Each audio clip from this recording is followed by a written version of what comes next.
सच्चे जीएसटी 2.0 का इंतजार जारी है। यह जीएसटी 1.5 है, बोले कांग्रेस महासचिव जयराम रमेश।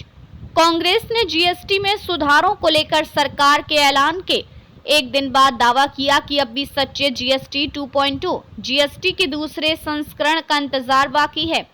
यह जीएसटी 1.5 है क्योंकि अभी यह देखना होगा कि क्या निजी निवेश को प्रोत्साहन मिलेगा, एमएसएमई पर बोझ कम होगा। पार्टी महासचिव जयराम रमेश ने गुरुवार को यह भी कहा कि राज्यों को यह मांग अब भी अनसुलझी है।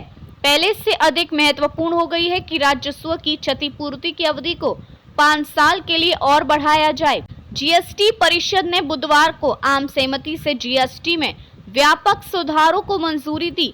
इन सुधारों के तहत साबुन, साइकिल, टीवी और व्यक्तिगत स्वास्थ्य तथा जीवन बीमा पॉलिसी जैसे आम उपयोग के उत्पादों पर जीएसटी की दरें कम की गई हैं।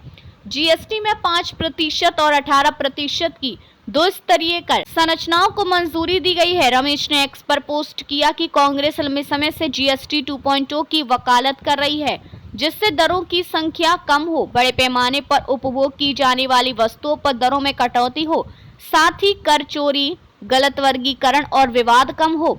उल्टे शुल्क ढांचे लागत की तुलना में उत्पादन पर कम कर उसको समाप्त किया जाए, एमएसएमई पर अनुपालन का बोझ कम हो और जीएसटी कवरेज का विस्तार हो। उन्होंने कहा कि केंद्रीय वित्त मंत्री ने कल शाम जीएसटी काउंसिलिंग की बैठक के बाद कई बड़ी घोषणाएं की। हालांकि जीएसटी काउंसिलिंग की बैठक से पहले ही प्रधानमंत्री ने 15 अगस्त 2025 के अपने स्वतंत्रता दिवस भाषण में इसके निर्णयों की सारगर्भित घोषणा कर दी थी। उन्होंने सवाल किया कि क्या जीएसटी काउंसिलिंग एक औपचारिकता मात्र रह गई है। रमेश ने दावा किया कि निजी उपभोग में तेजी की कमी, निजी निवेश की धीमी दर और अंतहीन वर्गीकरण विवादों का सामना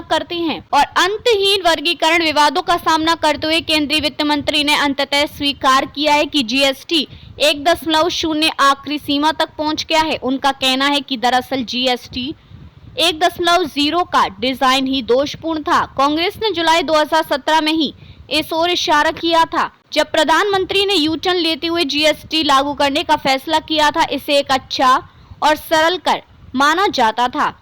यह विकास को दबाने वाला कर निकला। कांग्रेस नेता ने घोषणा की कि कल शाम की घोषणाएं निश्चित रूप से सुर्खियां बनी, क्योंकि प्रधानमंत्री ने दिवाली से पहले ही समय सीमा पहले ही तय कर दी थी।